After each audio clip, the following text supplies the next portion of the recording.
This incident took place quite a few years back, and it was just about a week in advance of Bhagawan's proposed visit to Madras. Chennai as it is called now, but Madras as it was called then. And suddenly I found that I had to make a very urgent business trip to Chicago just for one meeting. And it could not be put off. It was very, very urgent. And literally I was going to fly in and fly out.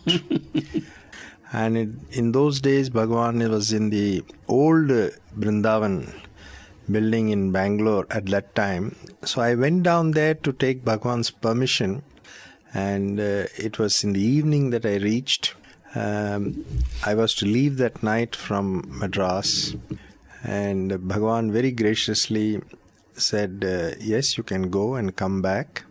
Anyway, I'm going to come only after a few days.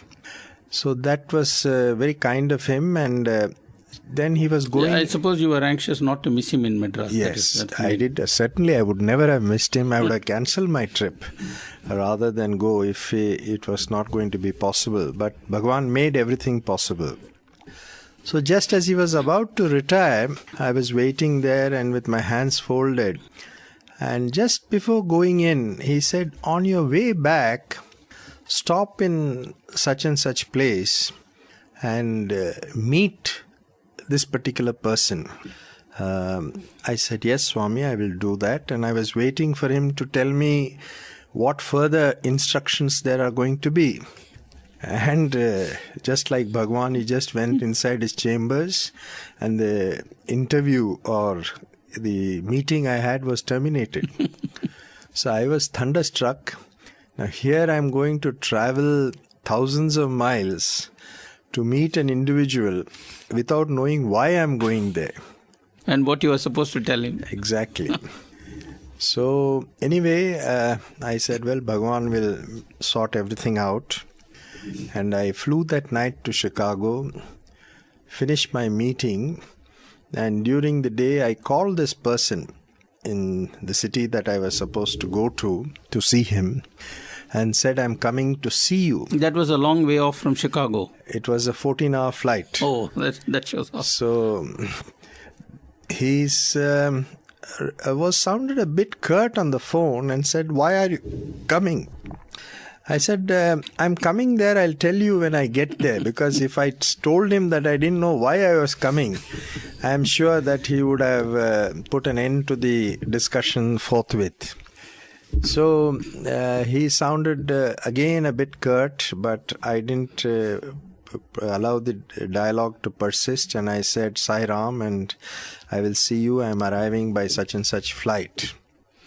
So I left Chicago that evening and flew 14 hours with a stopover in between in the Pacific.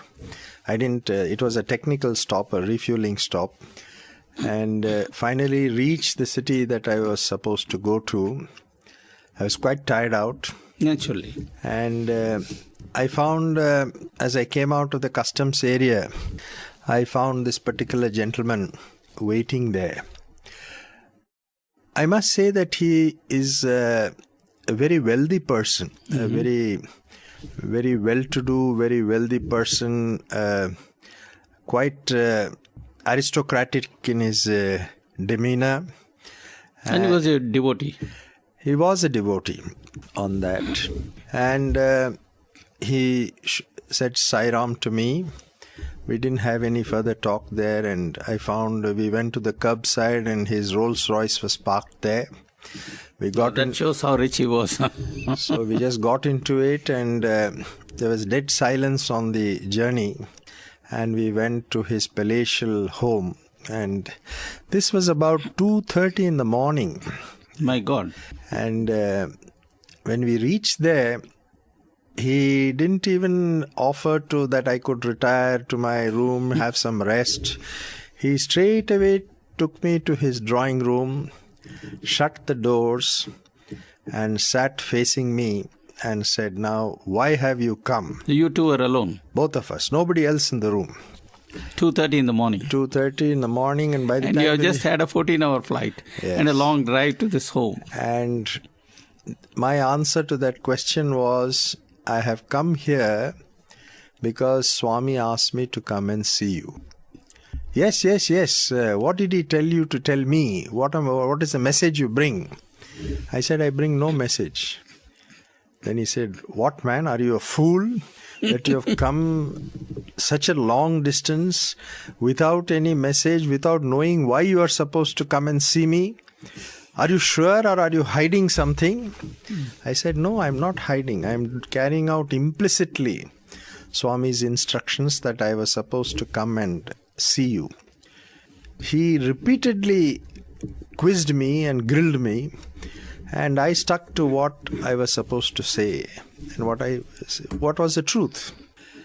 Then he relapsed into dead silence and got into a very moody somnolescence. He was totally as if he was far away. Lost in thought. Yes. And then suddenly I see him... Was he lost in thought for quite a while? At least I would say about 15 minutes. 15 minutes? That's a long time. And you said that? Yes, and you can imagine when just two of us were sitting just like you and me, but we are sitting in far more pleasant circumstances than it was at that time, and there is no talk at all, and this man is lost in thought. And suddenly I see that he seems to bend forward and reach towards his right shoe. Mm-hmm. And I was wondering, why is he going to shoe me or something, or what? Then suddenly I see he withdraws something from his socks, and I find it's a pocket revolver. Glinting, that is something I'm sure you are not prepared for. Glinting blue steel, and he showed it to me and he says, do you know what this is? I said, I know exactly what it is. Please don't point it at me. And mentally I started, perhaps my last moment has arrived.